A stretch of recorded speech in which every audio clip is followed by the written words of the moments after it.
আশেপাশে তাকিয়ে কাউকে দেখতে পেলাম না। আর বেশ অবাক হলাম কাউকে না দেখতে পেয়ে। কারণ একটু আগে কিছু একটা অনুভব করছিলাম আমি। কেউ একজন আমার ঠোঁট জোড়ায় চুমু খাচ্ছিল। মাথায় যেন কিছুই ঢুকছে না।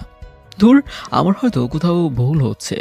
আমি মনে হয় ঘুমের ঘোরে উল্টোপাল্টা স্বপ্ন দেখেছি।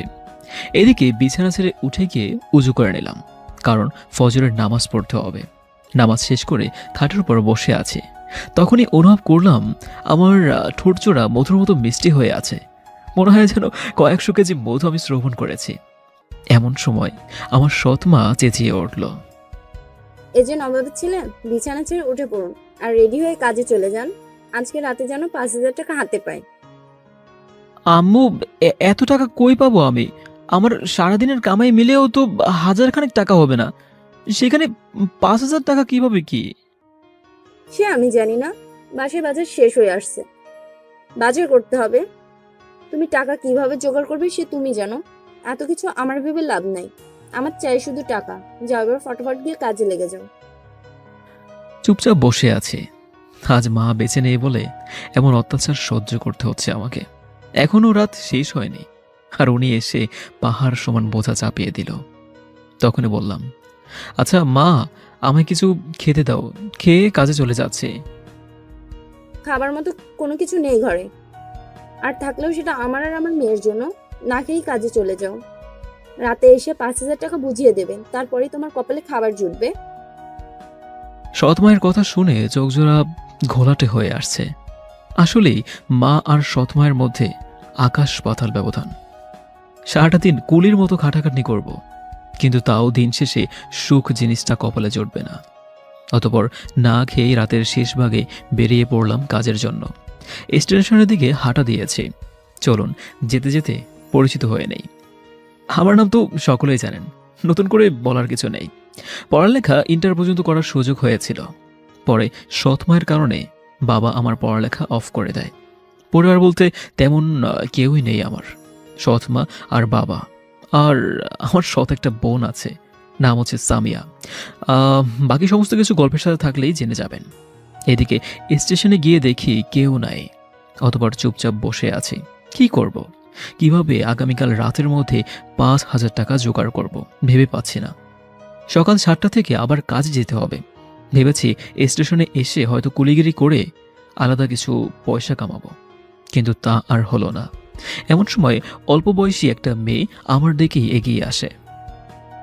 এই যে শুনছেন, হ্যাঁ বলুন, বলে মেয়েটার দিকে তাকাতেই আমার চোখ কপালে উঠে যায়। হা করে মেয়েটার দিকে তাকিয়ে আছি। একটা মেয়ে এতটা সুন্দর কি করে হতে পারে? তার নিজের চোখে না দেখলে কখনো বিশ্বাসই করতে পারতাম না। মনে হচ্ছে জান্নাত থেকে পালিয়ে এসেছে। এই যে এমন করে কি দেখেন? মেয়েটার কথা শুনে হুঁশ ফিরে আসে। না, কিছু না। আমার একটা উপকার করতে পারবেন? তার বিনিময়ে আপনার যত টাকা লাগবে আমি দিব। জি, কি কাজ বলুন? আমাকে আপনার শহরটা ঘুরিয়ে দেখাবেন। আই মিন, সারা শহর ঘুরবো, আর আপনি আমার সাথে থাকবেন। খুশিতে ভিতরটা ফেটে যাচ্ছে আমার। যাক, বেশি না, 5,000 টাকা দাবি করব। আচ্ছা, কিন্তু 5,000 টাকা দিতে হবে আমাকে। ওকে, দিব। সেদিন আর কাজে গেলাম না। মেয়েটাকে নিয়ে সারা শহর ঘুরব। দিনের আলো ফুটেছে হালকা হালকা। একটা সিএনজি ঠিক করলাম। শুরুতে ওনাকে আমাদের শহরের সবচাইতে বড় পার্কটাতে ঘুরব। সিএনজিতে বসে আছি, ঠিক তখনই রাতের সেই মাতাল করা ইসমাইলটা নাকে আসলো। বেশ অবাক হয়ে তাকিয়ে আছি ওনার দিকে, কিন্তু কিছুই বললাম না। সিএনজিওয়ালা মামা পার্কের সামনে গিয়ে থামালো। উনি ভাড়াটা চুকিয়ে দিল। তারপর ওনাকে নিয়ে পার্কের ভিতরে ঢুকলাম। সবাই আমাদের দিকে হা করে তাকিয়ে আছে, কারণ আমার জামা কাপড়ের ঠিক ঠিকানা নাই। তার উপর উনি দামি জামা কাপড় পরে আছে। মানুষের মনে হাজারটা প্রশ্ন ঘুরপাক খাচ্ছে। মানুষ হয়তো ভাবছে যে মেয়েটা আমার কিছু হয়তো হতে পারে। সারাদিন এভাবে ঘোরাঘুরি করলাম ওনাকে নিয়ে। বিকেলবেলায় একটা রেস্টুরেন্টে গেলাম। খাবার খেয়ে যেই না বের হব, তখনই কয়েকজন ছেলে আমাদের পথ আটকায় আর ওনার সাথে অসভ্যতম শুরু করে। এটা দেখে তো আমার মেজাজটা খারাপ হয়ে যায়। অতপর ছেলেটার গালে কষে একটা থাপ্পড় বসিয়ে দিলাম।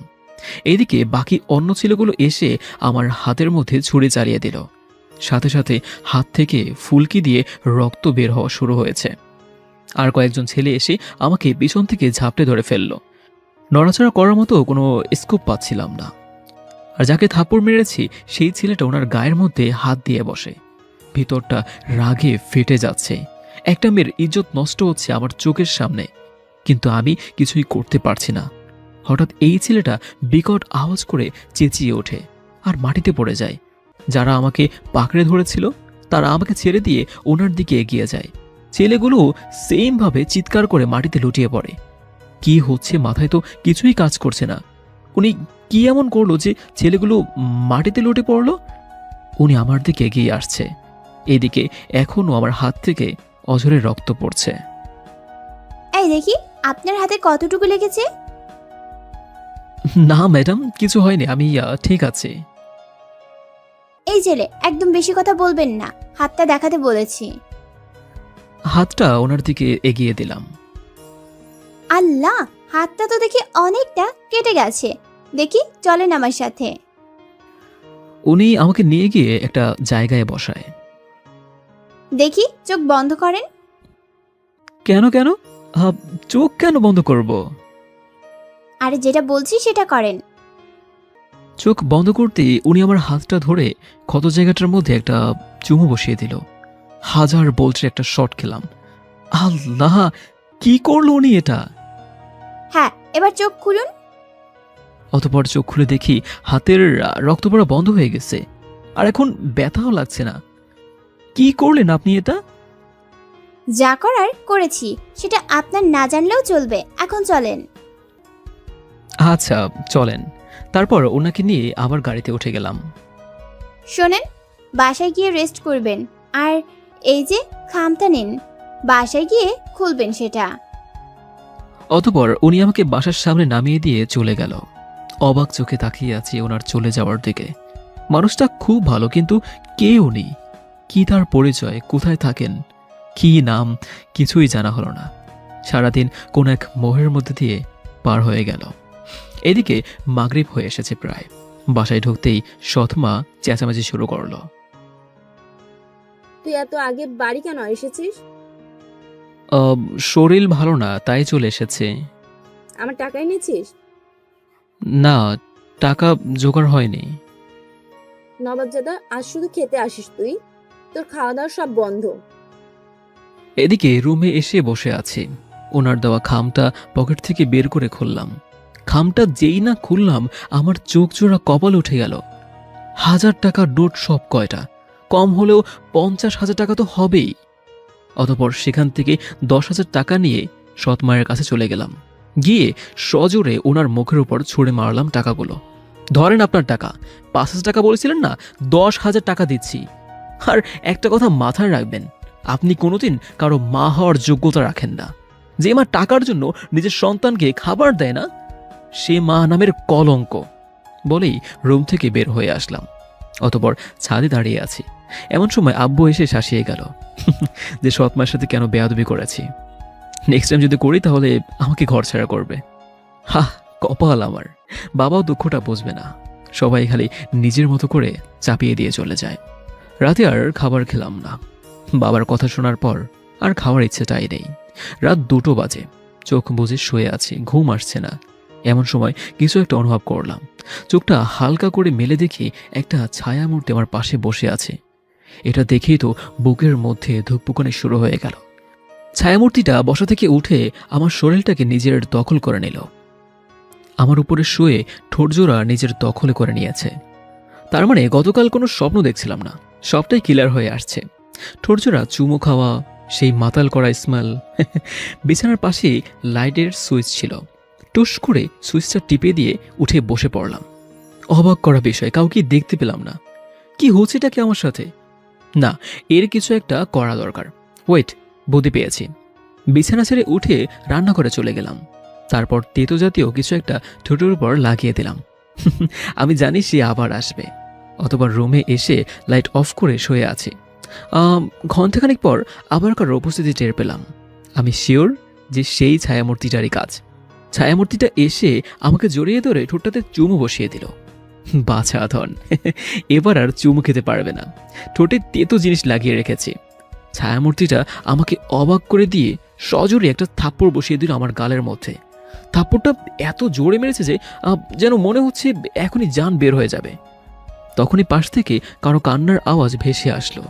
কেউ একজন ফুফিয়ে ফুফিয়ে কান্না করছে। এই কে কে আমাকে থাপ্পড় মারলো? আবার একটা থাপ্পড় বসিয়ে দিল গালের মধ্যে। এবার আর কিছুই বললাম না, চুপচাপ গালে হাত দিয়ে বসে আছি। কারণ কথা বললে আবার যদি থাপ্পড় মেরে দেয়। অদৃশ্য থেকে একটা আওয়াজ আসলো। তুই ঠোঁটে তেতো লাগিয়েছিস কেন?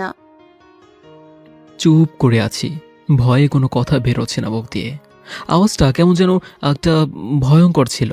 মনে হচ্ছে যেন কেউ আমার উপরে খুব রেগে কথা বলছে। কে রে, কথা বলছিস না কেন?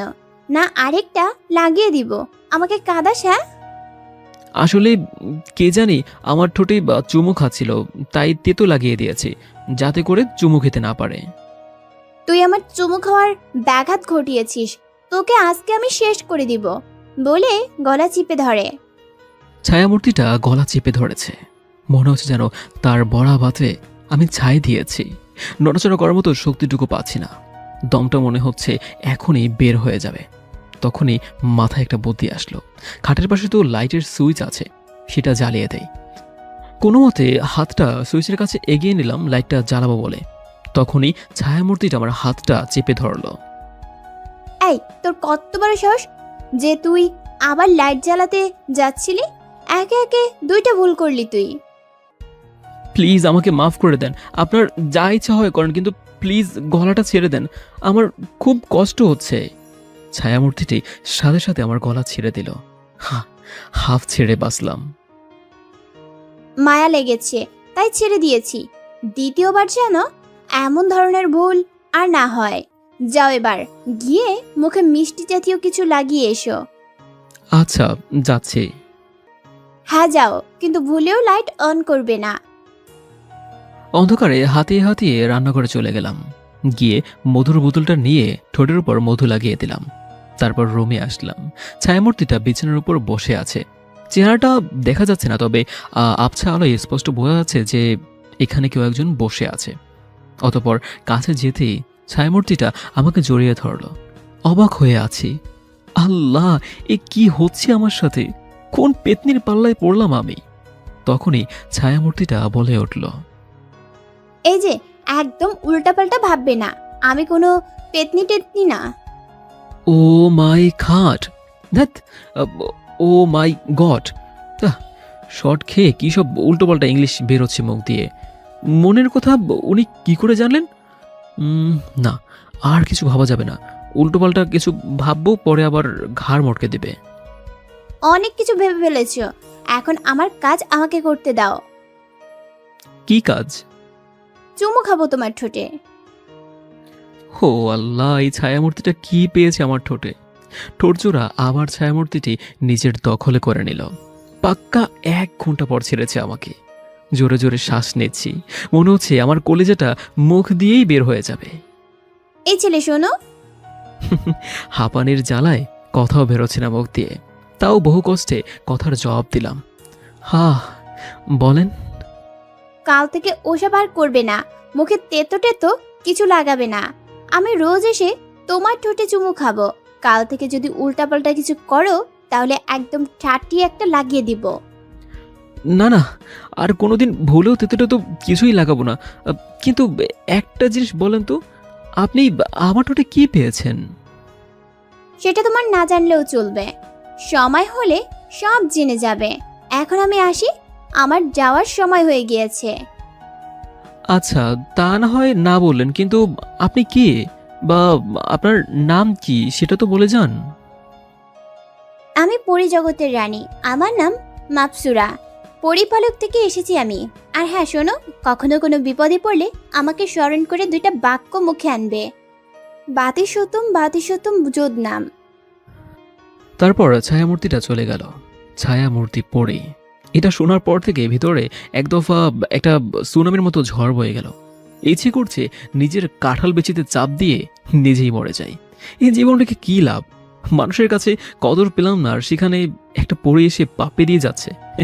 সেই রাতে আর চোখ এক করতে পারলাম না। গা গরম হয়ে আসছে, মনে হচ্ছে জ্বর আসবে। ফজরের নামাজের সময় হয়ে এসেছে। বিছানা ছেড়ে উঠে নামাজ পড়ে নিলাম। গাটা এখন একটু হালকা হালকা লাগছে, জ্বরের ভাবটাও চলে গিয়েছে। একটু পর সৎমা দেখি নাস্তা নিয়ে রুমে হাজির। এই নে, তোর জন্য নিজে হাতে নাস্তা বানিয়ে নিচ্ছি। চোখগুলো বড় বড় করে তাকিয়ে আছে আম্মুর দিকে। এ কি দেখছি আমি? এটা কি আসলেই আমার সৎমা? আরে এত অবাক হচ্ছিস কেন? কাল রাতে তুই 10,000 টাকা দিলি, মনটা একদম খুশিতে ভরে গেছে। তার উপর তোর বাবা বলল মাহারা ছেলেটাকে নিজের মতো করে স্নেহ মমতা দিতে। তাই ভাবলাম তুই তো সকাল সকাল কাজে যাবি, তোর জন্য ভালো কিছু নাস্তা বানিয়ে রাখি। সৎমার কথা শুনে কি বলবো ভেবে পাচ্ছি না। দুনিয়ার মানুষ আসলেই বড়ই অদ্ভুত। চাহিদা পূরণ করতে পারলে সবার কাছে প্রিয় পাত্র হওয়া যায়। গতকাল সকালে খেতে পর্যন্ত দেয়নি, আর আজ এদিকে চুপচাপ বসে নাস্তা করে নিলাম। তারপর একটু রেস্ট করে কাজের জন্য বের হয়ে গেলাম, কারণ আজ সরাসরি ডিউটিতে যাব। স্টেশনে কাজের জন্য যেতে হবে না। অতঃপর ডিউটিতে যেতেই মালিক চেঁচিয়ে উঠল আমার ওপরে। কি রে, কাল আসিসনি কেন? মালিক, কালকে একটু বিজি ছিলাম, তাই আসতে পারিনি। আমার কাজের থেকেও তোর কাজ বড় হয়ে গেছে গা, যে বিজি ছিলি। ক্ষমা করে দিন মালিক, আর কোনোদিন এমন হবে না। এভাবে ক্ষমা করে দিন বললে তো আর হবে না, তোকে আজ সারাদিন ডিউটি করতে হবে। একটা পার্সেল দিয়ে বলল গ্রাহকের কাছে পৌঁছে দিতে। অমুক জায়গায় খাবারের পার্সেল অর্ডার করেছে। পার্সেলটা নিয়ে রওনা হলাম। হোন্ডায় করে যাচ্ছি, এমন সময় চৌরাস্তার মোড়ে জ্যাম লেগে গিয়েছে। 30 মিনিট যাবৎ জ্যামে আটকে আছি। আমার সামনে বরাবর একটা মাইক্রো ছিল, তার একটু আগে একটা বড় ট্রাক, যেটাতে গাছ দিয়ে ভর্তি। জ্যাম ছুটা মাত্রই গাড়ি ঘোড়া চলতে শুরু করে দেয়। হঠাৎই সামনে যে ট্রাকটা ছিল সেটার বাঁধনটা খুলে গাছের কয়েকটা বড় বড় টুকরা রোডের উপরে পড়ে যায়। আমার সামনে যে মাইক্রোটা ছিল সেটা রানিংয়ে ছিল, যার ফলে গাছের টুকরোগুলো মাইক্রোটার উপরে গিয়ে আছড়ে পড়ে। আর মাইক্রোটা 2-3টা পোল্টি খেয়ে আমার হোন্ডার উপর বরাবরই এগিয়ে আসে। হায় আল্লাহ, আমি শেষ। আমি পুরো মাটির সাথে মিশে যাব। জীবনের শেষ নিঃশ্বাসটা মনে হয় এখনই ত্যাগ করব। এমন সময় মাবসুরার কথা মনে হয়। হঠাৎই দেখি মাইক্রোটা হাওয়ার উপর ভেসে আমার মাথার উপর দিয়ে চলে গেল। আমি থ হয়ে সেই দিকে তাকিয়ে আছি। তখনই কেউ একজন এসে পিছন থেকে আমার কাঁধে হাত রাখল। এই, আপনি ঠিক আছেন তো? আমাকে স্মরণ করতে আর একটু দেরি করলেই তো ঘটনা খারাপ হয়ে যেত। পিছনে ফিরতেই দেখি গতকালকের সেই মেয়েটা। উনি এখানে কেন? আর মাপসুরা কোথায়? সে না বলেছিল যে ওকে স্মরণ করতেই সে চলে আসবে, কিন্তু সে তো আসেনি। আমি এখানে কেন মানে? আমি না আসলে তোমায় কে বাঁচাতো? তার মানে আপনিই মাপসুরা? হ্যাঁ, আমি মাপসুরা। এটা শুনে হাজার বোল্ট একটা শট খেলাম। আমাকে চুমু খাওয়া ছায়ামূর্তিটা দেখতে এত সুন্দর, আমার চোখকে বিশ্বাস করতে পারছি না। খুশিতে মাপসুরাকে জড়িয়ে ধরে ওর গালের মধ্যে একটা চুমু বসিয়ে দিলাম। এই এই এই, এটা কি করলে তুমি? মাপসুরার কথা শুনে হুঁশ ফিরে আসলো। আল্লাহ, এটা কি করে বসলাম আমি? ম্যাডাম, সরি, আসলে আমি নিজেকে কন্ট্রোল করতে পারিনি। এমনটা আর কোনোদিনও হবে না। আরে আরে, এত ফর্মাল হচ্ছ কেন? আমি তো খালি জিজ্ঞেস করেছি। তাছাড়া কি তোমায় কিছু বলেছি নাকি যে এভাবে অনুতপ্ত হচ্ছ? না ম্যাডাম, আসলে আমি কিভাবে যেমনটা করে ফেলেছি তা বুঝে উঠতে পারছি না। হয়েছে, থাক, আর বুঝে উঠতে হবে না। আর আমাকে ম্যাডাম ম্যাডাম করবে না, মাপসুরা বলে ডাকবে। আচ্ছা। তাহলে চলো এবার তোমায় নিয়ে ঘুরবা আজ সারাদিন। না, আমি যেতে পারবো না, কারণ আমার পার্সেল ডেলিভারি করতে হবে। তাছাড়া গতকালকের জন্য মালিক আমাকে সেই ঝাড়ে দিয়েছে, আর আজও যদি কাজ না করি পরে আমার চাকরি খেয়ে দেবে। আরে ওসব কিছু হবে না, তোমার পার্সেলের জায়গা মতো চলে যাবে। আর তুমি এখন আমার সাথে চলো। কি বলবো ভেবে পাচ্ছি না। মেয়েটা আমাকে জোর করে ওর সাথে ঘুরতে নিয়ে গেল, কিন্তু ভিতরে ভিতরে টেনশন হচ্ছে যে পার্সেলটা দেওয়ার সময় তো পেরিয়ে যাচ্ছে। তবে মাপসুরা তো বলল যে পার্সেলটা জায়গা মতো পৌঁছে যাবে। মাপসুরার সাথে সারাদিন ঘোরাঘুরি করলাম। ওর গায়ের স্মেলটা নাকে আসলে ইচ্ছে করে ওর উপরে ঝাঁপিয়ে পড়ে। মাতাল করা একটা স্মেল। বিকেলবেলায় মাপসরা চলে গেল, ওর নাকি যেতে হবে। এদিকে আমিও অফিসে চলে গেলাম। গিয়ে দেখি মালিক আমার দিকে হা করে তাকিয়ে আছে। আল্লাহ জানে কোন ভুল করলাম আবার, আর পার্সেলগুলো জায়গা মতো পৌঁছে দিয়েছে কিনা। আকাশ, এদিকে আয়। হ্যাঁ মালিক, বলেন। তুই তো আজকে কামাল করে দিছিস রে।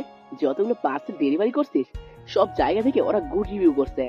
ওরা আমাদের সার্ভিস দেখে নাকি খুব খুশি। আমাদের মতো সুন্দর করে নাকি কেউ সার্ভিস দিতে পারে না। যাক, তুই রাগ করিস না। সকালবেলা কি নাকি বলে ফেলছি। আরে না, কি বলছেন এইসব? আমি কাজে গাফলতি করলে আপনি অবশ্যই আমাকে বলবেন। আপনার বলার রাইট আছে, আর আপনি না বললে কে বলবে? তবুও আচ্ছা মালিক, আমি যাই, আমার টাইম শেষ হয়েছে। দাঁড়া একটু। অতবার পকেট থেকে 500 টাকা বের করে আমার হাতে ধরিয়ে দিল আর বলল, তোকে খুশি হয়ে এটা দিয়েছি, যা এবার বাসায় যা হাসি খুশি। মাপসুরাকে ধন্যবাদ দিলাম। মাপসুরা কিভাবে গ্রাহকের মন জয় করেছে কে জানে। ওর জন্যই মালিক আজকে আমার উপর অনেক খুশি। অতঃপর বাসায় এসে ফ্রেশ হয়ে নিলাম। শুয়ে শুয়ে টিভি দেখছিলাম। এমন সময় সৎমা রুমে আসলো। তোর কাছে টাকা হবে রে কিছু? কেন? কালই না টাকা দিলাম, আজ আবার টাকা লাগবে কেন? আসলে একটু দরকার ছিল, আর কাল যা দিছিস সব তো খরচ হয়ে গেছে। কিছুই বললাম না। উনি আমার মা, সেটা ভাবতেই গায়ে কাঁটা দিয়ে ওঠে। আমি রক্ত মাংস খরচ করে টাকা রোজগার করব, আর তিনি সেটা এক নিমেষেই শেষ করে ফেলবে। কি বলবো ভেবে পাচ্ছি না। আচ্ছা, কত লাগবে? এই তো 500 হলেই হবে। ওকে দাঁড়াও, দিচ্ছি। অতঃপর পকেট থেকে মানিব্যাগটা বের করলাম। মানিব্যাগটা খুলতেই চোখ জোড়া কপালে উঠে গেল। মানিব্যাগ ভর্তি টাকা। আল্লাহ, এত টাকা কোথা থেকে আসলো? মাথায় তো কিছুই কাজ করছে না। মাপসুর এমন করে নাই তো? ও ছাড়া এমন কাজ আর কেউ করবে না। এটা ওরই কাজ। পাশে ফিরেই দেখি সৎমা আমার মানিব্যাগের দিকে চোখ বড় বড় করে তাকিয়ে আছে, কারণ তিনিও টাকাগুলো দেখেছে। অতঃপর 500 টাকার একটা নোট বের করে ওনাকে দিলাম। আরে এত কম দিলি যে? তোর কি টাকা আছে নাকি? আরো কিছু দে না, এত কিপটামি করছিস কেন? তোর মাকেই তো দিচ্ছিস। তুমি মা না, তুমি রক্তচোষার চাইতেও ভয়ঙ্কর কোনো প্রাণী। কথা না বলে আরও 1000 টাকা দিয়ে বললাম, এগুলো রাখো। পরে তিনি চলে গেলেন। রাতের বেলায় খাবার খেয়ে শুয়ে আছি। শুয়ে শুয়ে মাপসুরার জন্য অপেক্ষা করছি। মেয়েটার সাথে একদম ফ্রি হয়ে গিয়েছে। আপনি থেকে তুমিতে নেমে এসেছে সম্পর্ক। রাত 2টা বাজে। তখন জানালার পাশে কিছু একটা অনুভব করলাম। তার মানে মাপসুরা এসে গেছে। এটা কি করছো? কারোর জন্য অপেক্ষা করছিলাম। ও, আমার জন্য অপেক্ষা করছিলে বুঝি? মুচকি একটা হাসি দিলাম। সে আমার হাসি দেখে বুঝে নিল যে তার জন্যই অপেক্ষা করছিলাম। সে আমাকে অবাক করে দিয়ে জড়িয়ে ধরল। তারপর ঠোঁট জোড়া নিজের করে নিল। আমি জানি না আমার ঠোঁটের মাঝে সে কি এমন পেয়েছে, আর আমারও কেন জানি খুব ভালো লাগে। ইচ্ছে হয় ওকে সারা জীবনের জন্য নিজের করে নেই, কিন্তু তা তো সম্ভব না, কারণ সে পরী আর আমি মানুষ। হঠাৎ করেই সে কান্না আরম্ভ করে দিল। এই এই, কি হয়েছে তোমার? কাঁদছো কেন? পরিপালক থেকে আসার সময় প্রহরীরা হয়তো টের পেয়ে গেছে যে আমি পৃথিবীতে যাচ্ছি, তাই তারা পৃথিবীর দিকে আসছে আমার খোঁজ করার জন্য। তো কি হয়েছে?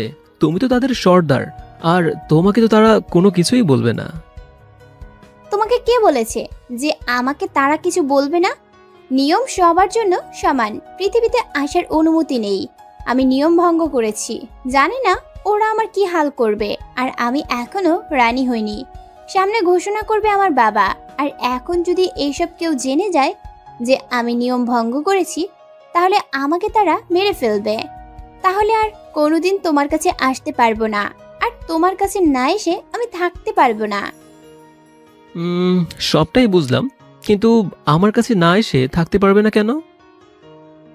গাধা, কিছু বুঝিস না তুই। আমি যে তোকে ভালোবাসি, সেটা কি তোর এখন বোঝার বাকি রয়েছে? মাপসুরার কথা শুনে চোখ জোড়া কপাল উঠে গিয়েছে। কি? মাপসুরা আমাকে ভালোবাসে? চোখ বড় বড় করে ওর দিকে তাকিয়ে আছে। এভাবে তাকিয়ে আছিস কেন? আমার টেনশনে শরীর কাঁপছে আর তুই চোখ বড় বড় করে চেয়ে আছিস। আসলে তোমার কথা শুনে ভিতরটা পুরো মসৃ উঠেছে। দেখ, রাগ উঠাবি না। কথা শুনে ভিতরটা মোচড়ে উঠছে। এবার সত্যি তোর ভেতরটা আমি মোচড়ে দিব। আল্লাহ, না না, এমনটা করো না। আর তুমি এত রেগে যাচ্ছ কেন? তো কি করব? নাচবো? এই, আমি কি তাই বলেছি নাকি? এই পক পক করবি না। আমি কি বলি সেটা মন দিয়ে শোন। হ্যাঁ, বলো। ওরা আমার খোঁজ করতে করতে এখানে আসবে, আর তখন আমি ইশারা করলে টুস করে লাইটটা জ্বালিয়ে দিবি। সাথে সাথে ওরা রুমে আটকে যাবে আর আমি সেই সুযোগে পালিয়ে যাব। আর একটু পর আবার লাইট জ্বালিয়ে দিবি। আচ্ছা। একটু পর মাপসুরা ইশারা করতে লাইট জ্বালিয়ে দিলাম। তখনই দেখলাম দুটো বিড়াল খাটের নিচে দৌড় দিল। এটা দেখে বুঝে গেলাম যে প্রহরীরা আটকে গেছে। একটু পর লাইট অফ করে দিলাম। তখনই দেখলাম দুইটা ছায়ামূর্তি জানালা দিয়ে বের হয়ে গেল। গা থরথর করে কাঁপতেছে। মানুষের সাথেই কথা বলতে ভয় পায়, আর আমি পরের সাথে প্রেমালাপ করছি। তার উপর প্রহরীকে আটকে রেখেছে। সারা রাত আর ঘুম হলো না। মাপসুরা ঠিকঠাক মতো পৌঁছেছে কিনা সেটা নিয়ে টেনশন হচ্ছে। কারণ মেয়েটা যে আজ আমায় কিছু বলে গেছে। মানুষজন ভালো না বাসলেও একটা পরি তো আমায় ভালোবাসে, আর তার ক্ষতি তো আমি চাই না। সে আমায় ভালোবেসে কোনো অপরাধ করেনি। সকালবেলা উঠে কাজে চলে গেলাম। সারাদিন এভাবেই কেটে গেল। রাতের বেলায় খেয়ে দিয়ে মাপসুরার জন্য অপেক্ষা করছি। ফজরের আজান পর্যন্ত অপেক্ষা করেছি, কিন্তু সে আসেনি। টেনশনে ভিতরটা ফেটে যাচ্ছে। না জানি ওর কোনো বিপদ হয়েছে কিনা। এভাবেই 3 দিন কেটে গেল, কিন্তু মাপসুরার কোনো দেখা নেই। কেমন যে লাগছে তা বলে বোঝাতে পারবো না। দুনিয়াদারি পুরো অন্ধকার লাগছে আমার কাছে। কোনো কিছুতেই স্বস্তি পাচ্ছি না। রাতের বেলায় শুয়ে আছি, চোখের কোনা বেয়ে কেন জানি জল বের হচ্ছে। ইচ্ছে করছে চেঁচিয়ে কান্না করতে, কারণ পৃথিবীতে মায়ের পর এই প্রথম কোনো একজন আমাকে ভালোবাসলো, আর আজ সেও আসছে না। কাঁদতে কাঁদতে ঘুমিয়ে গেলাম। হঠাৎ করেই খপ জোর বাতাস শুরু হলো। জানালা খুলে ঠুসঠাস বাড়ি খাচ্ছে। মনে হচ্ছে যেন তুফান হবে। জানালা বাড়ি খাওয়ার শব্দে ঘুমটা ভেঙে গেল। শোয়া থেকে উঠে বসে পড়লাম। তখনই দেখতে পেলাম জানালা দিয়ে হুড় হুড় করে কয়েকটা ছায়ামূর্তি প্রবেশ করলো। একজনের হাতে লাঠি জাতীয় কিছু একটা ছিল, যেটা আগুনের মতো জ্বলজ্বল করছিল। অনুমান করলাম যে লাঠি হবে হয়তো। সেটা দিয়ে ত্রাম করে একটা বাড়ি দিল আমার পিঠের মধ্যে। বাড়ি খেয়ে সাথে সাথে বিছানা থেকে মাটিতে পড়ে গেলাম, আর সারের মতো চেঁচাতে লাগলাম। অবাক করা বিষয় হচ্ছে যে এত জোরে চেঁচালাম, কিন্তু বাবা মা কেউই আসলো না। ব্যথায় মনে হচ্ছে যেন দমটা বের হয়ে যাবে। তখনই ছায়ামূর্তিগুলো মানুষ রূপ ধারণ করলো, কিন্তু কারোর চেহারায় বোঝা যাচ্ছে না। ধবধবে সাদা চেহারা, আর একজনের হাতে আগুনের লাঠিটা। এটা দেখে তো কলিজা শুকিয়ে গিয়েছে। দেখেই মনে হচ্ছে যে এটা কোনো সাধারণ লাঠি না। তখনই একজন বলে উঠল, চুপ করে আছি। না না, প্লিজ এমনটা করবেন না। হ্যাঁ, আমি মাপসুরাকে ভালোবাসি। আমি শুরুতে ভালোবাসিনি, সেই আমাকে বলেছে যে সে আমায় ভালোবাসে। তারপর থেকে আমি তাকে নিয়ে ফিল করা শুরু করি। না না, আমি এটা পারবো না। আমি আমার মা বাবাকে ছেড়ে কোথাও যাব না। তবে আমি মাপসুরাকেও চাই, কিন্তু আমি পরে হতে পারবো না। আবার চেঁচিয়ে উঠলাম ষাঁড়ের মতো করে। এই সুযোগে ওরা রূপ পরিবর্তন করে চলে গেল। অতঃপর মাটি থেকে উঠে বিছানায় গা এলিয়ে দিলাম। ব্যথায় শরীরটা কাতর হয়ে গিয়েছে। এত সময় ওনারা সামনে থাকায় ব্যথাটা তেমন অনুভব হচ্ছিল না, কারণ ফোকাস ওনাদের দিকেই ছিল। কিন্তু এখন শরীরটা যেন হাল ছেড়ে দিয়েছে, আর সহ্য হচ্ছে না। অসহায়ের মতো শুয়ে আছে। বিছানায় শুয়ে এপাশ ওপাশ গড়াগড়ি করছি। মনে হচ্ছে জ্বর আসতে চলেছে। গাটা আগুনের মতো গরম হয়ে গিয়েছে। একটু পর অনুভব করলাম কেউ একজন আমার রুমে এসেছে। ঘাড় ঘুরে তাকাবো সেই শক্তিটুকু পাচ্ছি না। তাও বহু কষ্টে ঘাড় ঘোরালাম। ঘাড় ঘোরাতেই বড় ধরনের একটা শট খেলাম। মাপসুরা আমার পাশে বসে আছে। এই, তুমি এখানে? কোনো উত্তর নেই। এই, কথা বলছো না কেন? কি হয়েছে তোমার? সাথে সাথেই মাপসুরা হো হো করে কান্না করে দিল। আল্লাহ, এই এই কান্না করছো কেন? আয় তুই চুপ, একটাও কথা বলবি না, চুপ করে শুয়ে থাক। মাকসুরার কান্না দেখে নিজেরই খারাপ লাগছে। মেয়েটা কান্না করছে কেন? অতঃপর সে আমাকে অবাক করে দিয়ে আমার গা থেকে শার্টটা খুলে ফেলল। এই কি করছো তুমি? তোকে বলেছি চুপ থাকতে, বেশি বক বক করতে না করেছি। রাগ উড়াবি তো চোখ দুইটা নিয়ে নিব তোর। আল্লাহ, কি করেছি আমি? তুমি এত রেগে আছো কেন? ঠাস করে চড় বসিয়ে দিল আমার গালে। হা হয়ে তাকিয়ে আছি মাকসুরার দিকে। আয় তোকে একটা কথা কতবার বলতে হয়, হ্যাঁ? বলেছি হ্যাঁ, চুপ থাকতে। এবার আর কোনো কথা বললাম না। এবার তো থাপড় মেরেছে। আল্লাহ জানে রাগের মাথায় পরের বার কি করবে।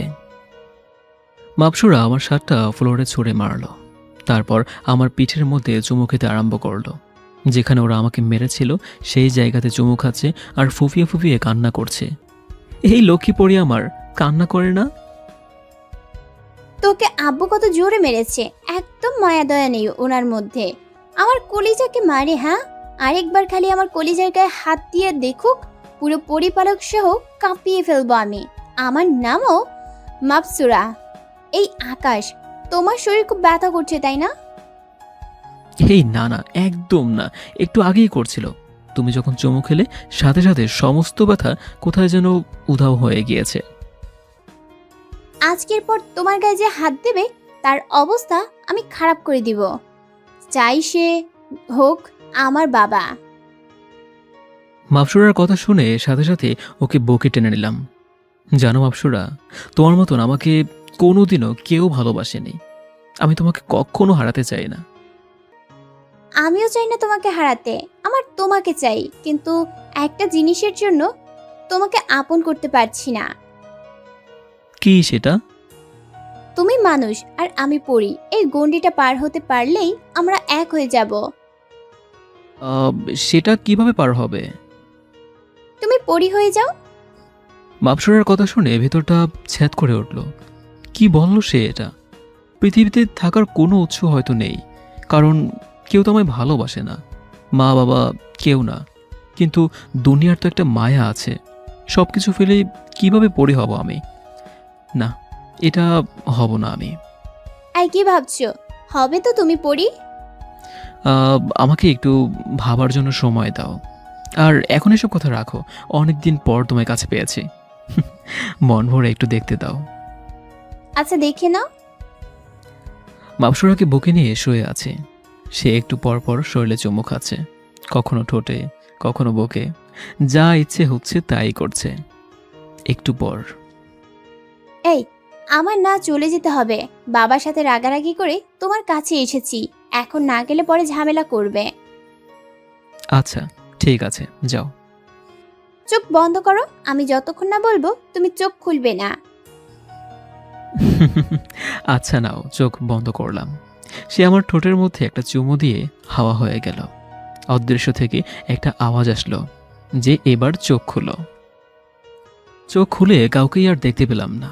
শুয়ে শুয়ে ভাবছি, যে করেই হোক মাপসুরকে আমার চাই। কিন্তু সে যে বলল পরি হওয়া ছাড়া তাকে নিজের করে পাওয়া যাবে না। কিন্তু আমি তো দুনিয়ার মায়া ত্যাগ করতে পারবো না। হ্যাঁ, আমি ওকে ভালোবাসি, কিন্তু আমি তো আমার পৃথিবীটাকেও ভালোবাসি। আল্লাহ, কি করব আমি এখন? তখনই মাথায় আসলো আরও অপর কথা, যে আমার সব চাইতে কাছের মানুষ। আপন বোনও মনে হয় ওর চাইতে বেশি ভালো দেখভাল করতে পারবে না আমার। ছোট থাকতেই মা বাবাকে হারায়, তারপর আম্মু তাকে আমাদের ঘরে নিয়ে আসে। আম্মু কখনো আমাদের দুজনকে আলাদা চোখে দেখতো না, নিজের মেয়ের মতোই আদর করত। কিন্তু আম্মু মারা যাওয়ার পর আব্বু সৎমাকে বিয়ে করে, আর তিনি আপুকে বের করে দেয়। সে আলাদা থাকে, কিন্তু সবসময় আমার দেখভাল করে। অতঃপর রাতের বেলায় আপুকে ফোন দিলাম। 2 বার রিং পড়তেই আপু ফোনটা রিসিভ করলো। কি রে ভাইয়া, তুই এত রাতে ফোন দিলি যে? কোনো সমস্যা হয়েছে নাকি? হ্যাঁ আপু, অনেক বড় সমস্যা। ভাই তুই ঠিক আছিস তো? তোর কিছু হয়নি তো? আরে না, তেমন কিছু না, আমার কিছুই হয়নি। তবে একটা সমস্যা হয়েছে, সেটা তোকে সামনাসামনি বলবো। সকালে বাসায় আসবো আমি। আচ্ছা ঠিক আছে। তারপর ফোন রেখে দিলাম। আবুকে বলে দেখি সমস্ত ঘটনা। কি হয়। আমি জানি আপু এর কোনো একটা হাল বের করবে। অতঃপর সকালবেলায় ঘুম থেকে উঠে চলে গেলাম আপুর বাসায়। শুক্রবার ছিল, তাই অফিস বন্ধ। যাক, সময়টা একটা পারফেক্ট সময় হয়েছে। আরও আপুকে সবটা খুলে বললাম। সে আমার দিকে চোখ বড় বড় করে তাকিয়ে আছে। আপু, তুই এভাবে তাকিয়ে আছিস কেন? শেষমেশ তুই পরির সাথে প্রেম করে বসলি? দুনিয়ায় মেয়ের অভাব ছিল, হ্যাঁ? আপু প্লিজ এভাবে বলিস না, আমি ওকে খুব ভালোবাসি। প্লিজ তুই কিছু একটা কর। আচ্ছা তারা তুই, আমি রেডি হয়ে আসছি, তোকে একজনের কাছে নিয়ে যাব। অতঃপর আপু রেডি হয়ে আসলো। তারপর আপু আমাকে নিয়ে একটা কবিরাজের কাছে নিয়ে গেল। ওনাকে সমস্ত ঘটনা খুলে বললাম। এখন তুমি কি করতে চাও? আমি চাই সে আমার সাথে দুনিয়াতে সংসার করুক, আর আমার যেন পরি হতে না হয়, আর আমি তার দুনিয়ায় যেতে চাই না। কিছুটা সময় দাও আমাকে, আমি মন্ত্রের বইটা একটু খুলে দেখি। ওকে। অতঃপর উনি মন্ত্রের বই খুলে কি যেন একটা ঘাটাঘাটি করলো। একটু পর এসে বলল, দেখো, একটাই উপায় আছে, তবে সেটা খুব কঠিন উপায়। এটা যদি করতে পারো তাহলে সে দুনিয়ায় সারা জীবন তোমার সাথেই থাকবে, আর না হয় সে তোমার থেকে অনেক দূরে চলে যাবে। ওকে ঠিক আছে, আমি রাজি। কারণ একটা রিস্ক তো নিতেই হবে। সব কিছুতে নিজের ফ্যাসিলিটি খুঁজলে তো আর হবে না। তিনি আমাকে একটা উপায় বলে দিল, আর একটা পানি পড়া দিল, যেটা কাজ করার পর ওর মুখে ছিটিয়ে দিতে বলল। না হয় ওর নাকি খুব কষ্ট হবে। অতঃপর কবিরাজকে হাদিয়া দিয়ে আপুর সাথে বাসায় চলে আসলাম। আপু আপুর বাসায় চলে গেল, আর আমি আমার বাসায়। রাতের বেলায় মাপসুরার জন্য অপেক্ষা করছি, কখন সে আসবে। অপেক্ষার অবসান ঘটিয়ে রাত 2টো বাজে আসলো। এসেই আমাকে জড়িয়ে ধরল। জড়িয়ে ধরে বুকের উপর শুয়ে আছে। কি করে আমার কলিজাটা? এই তো তোমার কথাই ভাবছিলাম। কবিরাজের কথা মতো জিনিসটা বালিশের পাশে রেখে দিয়েছিলাম। সুযোগ পেতে মাপসুরা চুলগুলো মুঠো করে ধরে কেচি দিয়ে ক্রাশ করে কেটে ফেললাম। মাপসুরা সজোরে এক চিৎকার মারল। সাথে সাথে পাশের রুম থেকে সৎমা উঠে দৌড়ে আসে, আর মাপসুরা আমার বুক থেকে সরে গিয়ে ফ্লোরের মধ্যে পড়ে সাপের মতো গড়াগড়ি করতে আরম্ভ করল। এদিকে কবিরাজি দেওয়া পানিটা নিয়ে মাপসুরার শরীরে ছিটা মারলাম। সাথে সাথেই সে মানুষের রূপ ধারণ করল। সৎমা এসে দেখে একটা মেয়ে ফ্লোরে পড়ে আছে, আর আমি পাশেই দাঁড়িয়ে আছি। তিনি আমার দিকে হা করে তাকিয়ে আছে। কি করব ভেবে পাচ্ছি না। মাপসুরাকে তো মানুষ বানিয়ে ফেললাম, কিন্তু আমুদেরকে কিভাবে বোঝাবো? আকাশ, কি হচ্ছে এখানে? আম্মু আসলে থাক, আর বলতে হবে না, সবটাই আমি জেনে গেছি। আর সেদিন এই অবাক লেগেছিল যেদিন তোর পকেটে এতগুলো টাকা দেখলাম। তোর কাছে তো এতগুলো টাকা থাকার কথা না। আর আমি এটাও জানি যে তুই কখনো অন্যায় কাজ করবি না। হ্যাঁ, আমি তোর সৎ মা, তার উপর তোর অত্যাচার করি, কিন্তু এই ভরসাটুকু আছে আমার তোর উপরে যে তুই কোনো উল্টাপাল্টা কোনো কিছু করবি না। সেদিন থেকেই তোর উপর আমার নজর ছিল, আর রোজ রাতে তোর রুমের পাশেই দাঁড়িয়ে থাকতাম। তুই কার সাথে কি কথা বলিস সবটাই আমি জানি, আর এই মেয়েকে সেটাও আমি জানি। থাক, আমি এখন আর এত কথা বলতে চাই না। কাল সকালে রেডি হয়ে থাকবি, আমি নিয়ে গিয়ে তোর সাথে ওর বিয়ে দিয়ে দিব। সৎমার কথা শুনে চোখ কপাল উঠে গেল। এ তো দেখি ভূতের মুখে রাম নাম। যেই মা আমাকে সহ্য করতে পারতো না, সেই মা আজ এত বড় কর্তব্য দেখাচ্ছে। না, হয়তো টাকার লোভে পড়েও করতে পারে, কে জানে। তোর এত কিছু ভেবে লাভ নেই। এখন মাপসুরাকে কি করব সেটা নিয়ে ভাবে। ওকে আম্মু, আমি রেডি হয়ে থাকব। অতঃপর তিনি চলে গেলেন। আমি মাপসুরাকে ফ্লোর থেকে উঠিয়ে বিছানায় শুয়ে দিলাম। তারপর ওর চুলগুলো বাড়ির জমিতে ছোট একটা গর্ত করে সেখানে পুঁতে দিয়ে আসলাম। এসে দেখি মাপসুরা বিছানার উপর বসে বসে কান্না করছে। মেয়েটার জ্ঞান ফিরে এসেছে। আকাশ, তুমি এটা কি করলে? কিভাবে করতে পারলে তুমি আমার এত বড় সর্বনাশ? কি দোষ ছিল আমার? তোমার কোনো দোষ নেই মাপসুরা। দেখো, তোমায় আমি নিজের চেয়েও বেশি ভালোবেসে ফেলেছি, কিন্তু তোমাকে পেতে হলে পরেই হতে হবে, সেটাতে আমার মন সাড়া দিচ্ছিল না। কিন্তু তোমাকেও যে আমার পেতে হবে, তাই এমনটা করেছি। এছাড়া যে তোমাকে নিজের করে পাওয়ার মতো আর কোনোই উপায় ছিল না। তাই বলে আমাকে বলি দিলে? ভালো তো আমিও তোমাকে বাসতাম, কিন্তু তোমায় তো জোর করে পরি বানাইনি। আমি চাইলেই সেটা করতে পারতাম, কিন্তু করিনি। আমি চেয়েছি তুমি নিজ থেকে পরি হও, যাতে করে আমার বদলে তুমি পরিপালকের রাজত্ব করতে পারো। তুমি হবে রাজা আর আমি হব তোমার রানী। কিন্তু সবটাই তুমি শেষ করে দিলে। তুমি রাজা হলে তোমার যেমন ইচ্ছে হতো তুমি তেমনটাই করতে পারতে। চাইলে দুনিয়ায় আসতে পারতে, চাইলে পরিপালক থেকে যেতে পারতে।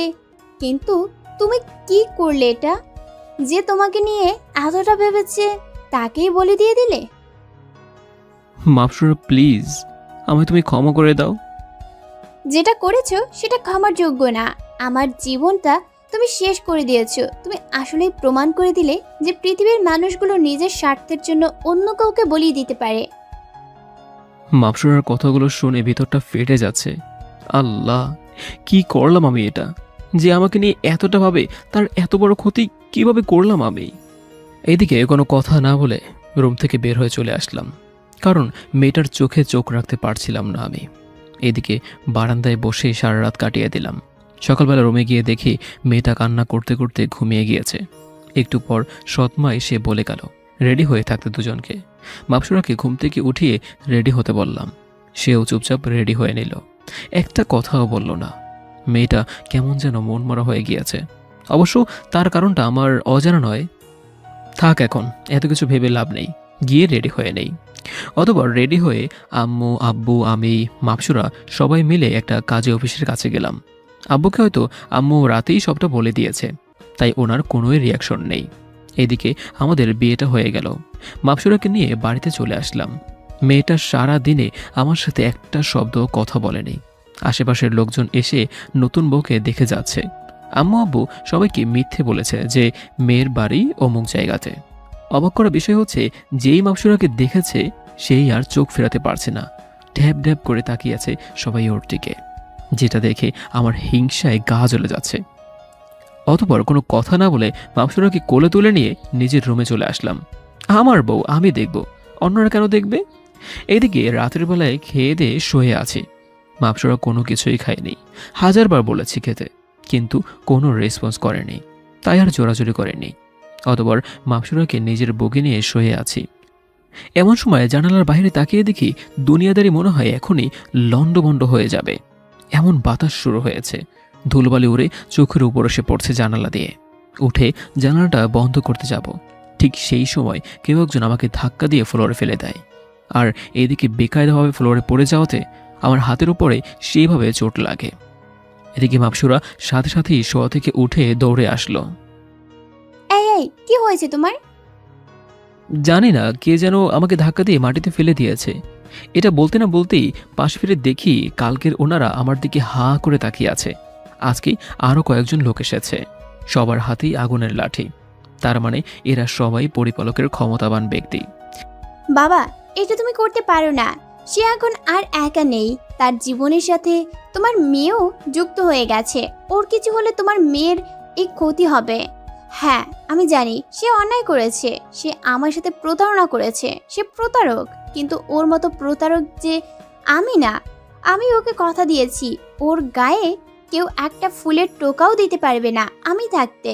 সো তোমরা কেউ ওর গায়ে হাত দিবে না। কি করব বাবা, এছাড়া যে আমার আর কোনো উপায় নেই এখন। এদিকে পাশ থেকে একজন বলে উঠল, মহারাজ, আপনি আপনার মেয়েকে নিয়ে চলুন, ওকে যে করেই হোক আমি পরি বানিয়ে দেব। এত সাধনা, এত মন্ত্রবিদ্যা অর্জন করার পরেও যদি সেটা কাজে খাটাতে না পারি, তাহলে সেই সাধনার দাম নেই মহারাজ। আপনি কারোর কথা না শুনে মাপসুরাকে নিয়ে চলুন। লোকটার কথা শুনে বুঝতে বাকি রইল না যে সে পরিপালকের পণ্ডিত। সে এখন কি বলল, আমার মাপসুরাকে নিয়ে যাবে? ওর কত বড় সাহস! তুই যত বড়ই জাদুকর হোস না কেন, সেটা পরিপালকে, কিন্তু দুনিয়ার বুকে তুই কিছুই না। আমার কলিজাকে নিয়ে যাও তো দূরের কথা, পারলে হাত লাগিয়ে দেখা তো। চুপ করে দাঁড়িয়ে আছে মাপসুরা। আরে মহারাজ, এসব কিছুর কথা, সোজা নিয়ে চলুন তো, বলে মাপসুর হাত ধরে ফেলে। পণ্ডিত, তুই তোর সীমা পার করে ফেলেছিস। আমার কলিজাকে নিয়ে যেতে চাস তুই? নিজেকে আর কন্ট্রোল করতে পারলাম না, দৌড়ে গিয়ে পণ্ডিতের তলপেট বরাবর একটা লাথি বসিয়ে দিলাম। সে সোজা আছড়ে গিয়ে মাটির উপর পড়ল। দেখি কার কত বড় সাহস যে আমার কলিজাকে আমার কাছ থেকে নিয়ে যাবে। এদিকে মাপসুরাকে টেনে এনে নিজের বুকে নিয়ে নিলাম। পণ্ডিত লাথিকে এখনো মাটিতে পড়ে আছে। বাবা প্লিজ তোমরা এখান থেকে চলে যাও। তোমরা থাকলে এই ছেলে আরো বেশি পাগলামো করবে। এখন পণ্ডিতকে মেরেছে, কখন তোমার গায়ে হাত তুলে বসবে ঠিক নেই। প্লিজ তোমরা চলে যাও। মাপসরার কথায় ওর বাবা আর বাকি সকল যারা ছিল সবাই চলে যায়। আকাশ তুমি কাজটা ঠিক করলে না পণ্ডিতকে মেরে। এখন তো শুধু পণ্ডিতকে মেরেছি, এরপর থেকে তোকে আলাদা করার চিন্তা যে মাথায় আনবে তাকেই শেষ করে দেব, চাই সে তোর বাপ হোক। কথাগুলো বলতে বলতে কান্না করে দিয়েছে। জানি না মেয়েটাকে কি করে এতটা ভালোবেসে ফেলেছি। মাপসুরা প্লিজ তুমি আমায় কখনো ছেড়ে যেও না। সেটা সময় দেখা যাবে, কেউ তো আর চিরজীবনের জন্য থাকে না। মাপসুরার মুখে এমন কথা শুনে ভিতরটা মচড়ে উঠল। না, আমি ওকে কখনো হারাতে দেব না, ওকে নিজের ভালোবাসায় জড়িয়ে রাখবো। অতঃপর ঠুস করে মাপসুরাকে কোলে তুলে নিলাম। তারপর বিছানায় নিয়ে গিয়ে ওকে পাগলের মতো চুমু খেতে লাগলাম। সে চুপচাপ শুয়ে আছে, কোনো রেসপন্স করছে না। রেসপন্স করলে করুক, না করলে না করুক, কিন্তু ওকে আমি নিজের করে নেব ভালোবাসায়। বেশ কিছুক্ষণ পর আকাশ মাপসুরাকে ছেড়ে দেয়। দুজনেই ক্লান্ত শরীর নিয়ে শুয়ে আছে। আকাশ শুয়ে শুয়ে ভাবছে ওদের একটা বেবি হলে হয়তো মাপসুরা স্বাভাবিক হয়ে যাবে আর সেই তাকে মেনে নেবে। কিন্তু সে জানে না যে তার চিন্তা ভাবনার বাইরেও অনেক কিছু ঘটতে চলেছে। তার জীবনে যে কাল অপেক্ষা করছে সেটার কোনো আভাসও সে পায়নি। হয়তো তার জীবনটাই চলে যাবে। তোমার ইচ্ছে পূরণ তো হয়েছে আকাশ, আমাকে পরি থেকে মানুষ বানিয়ে দিলে, আমার ভিতরে তোমার সন্তানের বীজ রোপণ করে দিলে। এর পরেও কি আর কোনো ইচ্ছে আছে? মাপসুরা তুমি এমন করে বলছো কেন? প্লিজ এইভাবে বলো না। আমি তোমায় ভালোবাসি, তাই তোমাকে নিজের করে পাওয়ার জন্য এমনটা করেছি। হ্যাঁ, ভালো খালি তুমি একাই বেসেছিলে, আমি আর ভালোবাসিনি, যার কারণে আমার মা বাবা থেকেও আমাকে দূরে সরিয়ে দিলে। পরিপালকের লোকেরা আসলে ঠিকই বলে যে মাটির মানুষ নিজের স্বার্থ ছাড়া কিছুই বোঝে না। তারা নিজের স্বার্থের জন্য অন্য মানুষের প্রাণও নিতে পারে। সেম তুমি সেটা প্রমাণ করে দিলে। কি বলবো বুঝতে পারছি না, কারণ মাপসুরা যা বললো সবটাই তো সত্যি। আসলে আমি ভাবিনি যে ওর মা বাবার থেকে ওকে আমি আলাদা করেছি, ওর থেকে ওর স্বাধীনতা কেড়ে নিচ্ছি। মাপসুরা তোমার বলা একটা কথাও মিথ্যা নয়। আমি জানি যে আমি দোষ করেছি, এর জন্য তোমার কাছে অনুতপ্ত আমি। প্লিজ তুমি আমায় মাফ করে দাও। মাফ? সেটা বললেই কি করা যায়? যা করেছো তুমি আমার সাথে, সেটার পরেও মাফের আশা করছো তুমি? আসলেই সত্যি খুব বড় অন্যায় করে ফেলেছি আমি, যেটা মাফের যোগ্য না। কিন্তু মাফ তো আমি করিয়ে নেবই তোমার থেকে। সময়টা আসতে দাও। তোমায় আমি এত ভালোবাসবো যে তুমি আমায় নিজের থেকেই মাফ করে দেবে। তারপর ঘুমিয়ে পড়লাম। সকালবেলা উঠে কাজে চলে গেলাম। সেখানে গিয়ে আর এক ঝটকা খেলাম। মালিক আমাকে হাজারটা কথা শোনালো যে গতকাল কেন আসলাম না। গতকাল আমার বিয়ে ছিল মালিক। কি গতকাল তোর বিয়ে ছিল আর তুই আমাদের কি বলিসনি? মালিক আসলে তাড়াহুড়ো করে বিয়েটা হয়ে গেছে, আপনাদের দাওয়াত করে খাওয়াবো সময় করে। আচ্ছা যা, আর রাগ করে থাকতে পারলাম না তোর উপরে। আর যা, 1 সপ্তাহ তোর ছুটি, বউকে একটু সময় দিয়ে। ধন্যবাদ মালিক। ধর টাকাগুলো রাখ। 5,000 টাকা ধরিয়ে দিল। সেটা নিয়ে বাসায় চলে আসলাম। যদিও আমার কাছে টাকা ছিল। আস্তে আস্তে প্ল্যান করলাম যে মাপসুরাকে নিয়ে ঘুরতে বের হব। বাসায় পৌঁছে, এই মাপসুরা রেডি হয়ে নাও, আমরা ঘুরতে বের হব। এমন সময় আম্মু আসে রুমে। ঘুরতে যাচ্ছিস ভালো কথা, কিন্তু সাবধানে ঘোরাফেরা করবি।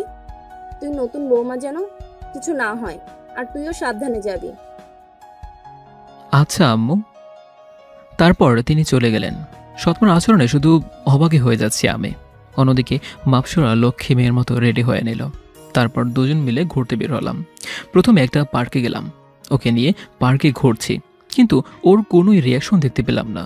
ঘুরতে আসলে যে মানুষের মনে কিছুটা প্রভাব ফেলে তেমন কিছুই দেখলাম না। রোবটের মতো হেঁটে চলছে আমার সাথে। আশেপাশে মানুষজন ঢ্যাব ঢ্যাব করে তাকিয়ে আছে মাপসুরার দিকে। সেই লেভেলের রাগ হচ্ছিল ওটা দেখে। আরে ভাই, তোরাও তো নিজের পার্টনারকে নিয়ে এসেছিস, তারপরেও কেন আমার বউকে খুঁড় করে দেখতে হবে? ধ্যাত, আর থাকবো না এখানে। অতবার মাপসুরাকে নিয়ে অন্য জায়গায় চলে গেলাম। সারাদিন দুজন মিলে খুব ঘোরাঘুরি করেছি। তারপর সন্ধ্যায় বাসায় এসেছি। এসব করে কি হবে? ভেবেছো আমি গলে যাব? না, কখনোই না। আমার খুব ইচ্ছা ছিল আমার বউকে নিয়ে এভাবে ঘুরবো। মনের আশাটা পূরণ করলাম। এখানেও নিজের স্বার্থের কথা ভাবলে? মাপসুরা, তুমি আমায় ভুল বুঝছো। থাক, বাদ দাও। আর এসব যদি আমার জন্য করে থাকো তাহলে বলবো বাদ দাও, কারণ আমার মনে যে আঘাত করেছো তুমি, সেটা কোনোদিনও যাবে না। মাপসুরার কথা শুনে চোখে পানি চলে আসলো, কিন্তু সেটা তাকে বসতে দিলাম না। রুম থেকে বের হয়ে আসলাম। এভাবেই দিন কাটতে লাগলো। এইদিকে 6 মাস পার হতে চলল। এই 6 মাসে মাপসুরাকে আমার প্রতি একটু দুর্বল করতে পারেনি, বরং সে আরও স্ট্রিক হয়ে গেছে। আমার সাথে কথা বলা একদমই অফ করে দিয়েছে। এদিকে সে মা হতে চলেছে, এটা নিয়ে বেশ টেনশন হচ্ছে। একদিকে সে, আরেকদিকে আমাদের বাবু। কিভাবে দুজনকে সামাল দিব ভেবেই মাথা ফেটে যাচ্ছে। সে তো আমার সাথে কথাই বলে না, নিজের শরীরেরও যত্ন নেয় না। সে যে মা হতে চলেছে তার ভিতর কোনো অনুভূতিই নেই। কিন্তু আমি তার কেয়ার করা ছাড়েনি। রোজ তাকে খাইয়ে দেই, রাত হলে বকে নিয়ে ঘুমাই, ওয়াশরুমে গেলে একা যেতে দেই না, ওয়াশরুমে দিয়ে দরজার বাইরে দাঁড়িয়ে থাকি। এসবের ভিড়ে নিজের শরীরের যত্ন নেওয়ার কথা ভুলেই গিয়েছি। একদিন রাতের বেলায় মাপসুরাকে বকে নিয়ে ঘুমিয়ে আছি। হঠাৎ সে চিৎকার করে উঠে ব্যথার কারণে। কান্না করতে করতে মেয়েটা জ্ঞান হারিয়ে ফেলেছে। কি করব ভেবে পাচ্ছিলাম না। অতঃপর ডক্টরকে এনে দেখালাম। তিনি বললেন এখন একটু এরকমই হবে, তবে সে একটু বেশি ওয়েক, ওকে যেন ফুল বেড রেস্ট দেই। তাই করলাম। মাপসুরাকে ফুল বেড রেস্ট দিয়ে দিলাম। ওর জ্ঞান এখনও ফিরে আসেনি। আর সকালবেলায় ওর জ্ঞান ফিরে আসে। এদিকে আমি সারা রাত একটুও ঘুমাইনি। চোখ দুটো অনেক ফুলে গিয়েছে, মনে হচ্ছে এখনই বের হয়ে যাবে। অন্যদিকে ওর জ্ঞান ফিরে আসতেই সে আজীব রকমের পাগলামো শুরু করে দেয়। আমি বাবা মায়ের কাছে চলে যাব, আমাকে তুই বাবা মায়ের কাছে দিয়ে আয়। হ্যাঁ, আমি ঠিকই বলছি, আমি বাবা মায়ের কাছে যাব, না হয় আমি তোর বাচ্চাকে মেরে ফেলবো। এটা শুনে তো থ হয়ে গেলাম। কি বলবো ভেবে পাচ্ছি না। তাও কোনো মতে ওকে শান্ত করলাম। কিন্তু সে রীতিমতো এটা নিয়ে পাগলামো শুরু করে দেয়। খাবার খেতে চায় না। ওর এক কথা, সেই তার বাবা মার কাছে যাবে। ও আর এখানে থাকবে না, আমার সাথে সংসার করবে না। এরকম করতে করতে সে আরও দুর্বল হয়ে পড়ে। ওকে সামলানোটা আমার পক্ষে পসিবল হচ্ছিল না। এক পর্যায়ে না পারতে সিদ্ধান্ত নিয়ে নিলাম যে ওকে মুক্তি দিয়ে দেব। সে যেহেতু আমার সাথে সংসার করতে চাচ্ছে না, তাহলে আমি জোর করব না। আমাদের বাচ্চার মুখের দিকে তাকিয়ে সারা জীবন পার করে দেব। তোমাকে মুক্তি দিয়ে দেব, তবে একটা শর্তে। কি শর্ত? আমাদের বাবু তুমি নষ্ট করতে পারবে না। সে হওয়ার পর তুমি তাকে আমার কাছে দিয়ে যাবে। আচ্ছা ঠিক আছে, আর আমার এই সন্তান আমি চাই না, ওকে রেখে আমি কি করব? সে হলে তোমার কাছে পৌঁছে দিব আমি। ওকে, তাহলে একটা দিন সময় দাও আমায়, তোমাকে তোমার মা বাবার কাছে ফিরিয়ে দেবো আমি। এটা বলে সকালবেলায় ঘর থেকে বের হয়ে আসলাম। সারাদিন আর ঘরে গেলাম না। সারাদিন নদীর পাড়ে বসে বসে চোখের পানি ঝরিয়েছি। আমি ভাবতেই পারছি না যে আজকের পর মাপসুরা আর আমার কাছে থাকবে না। রাত 11টায় বাসায় ফিরলাম।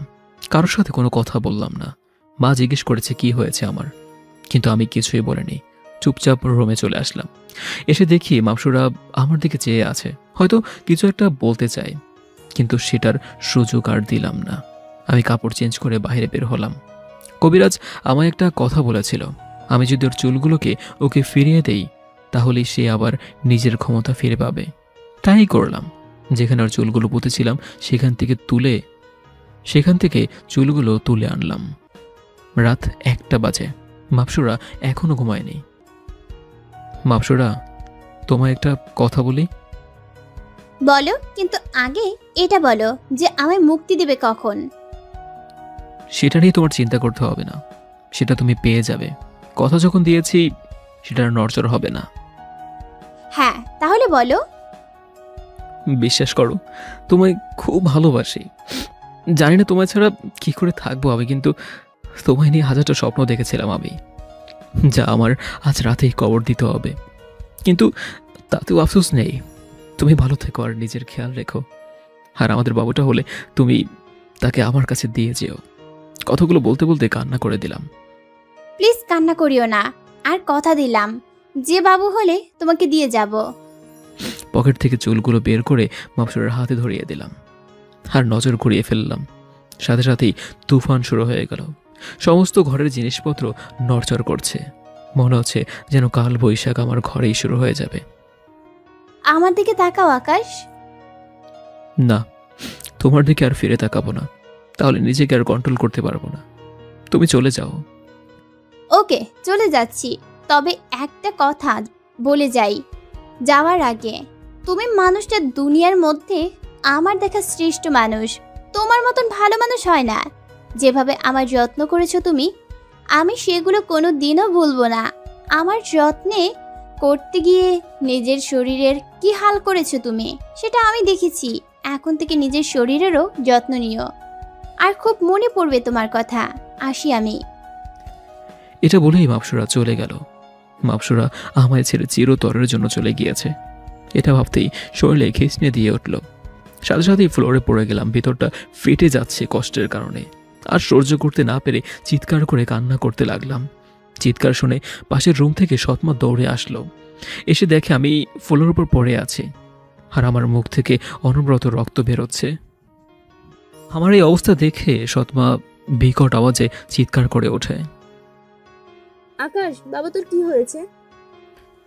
কি বলবো, বলার মতো কোনো শক্তি নেই। তবে এটুকু বললাম যে মামসুর আমায় ছেড়ে চলে গিয়েছে।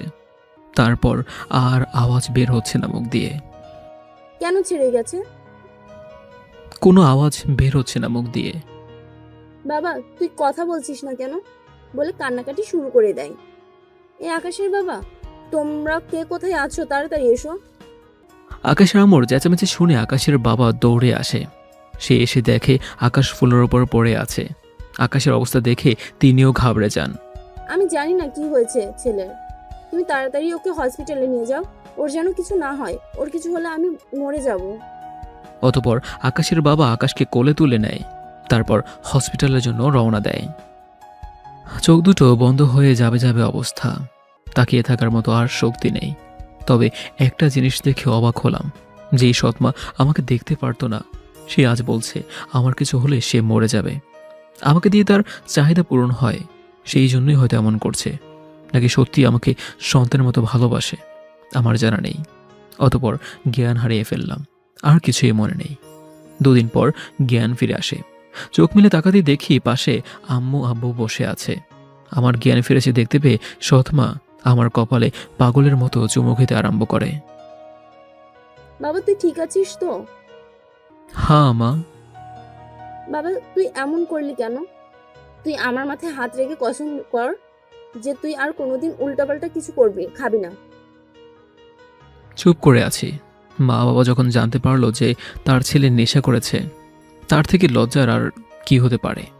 আর আমার এই অবস্থার পিছনে সম্পূর্ণ আমারই দোষ।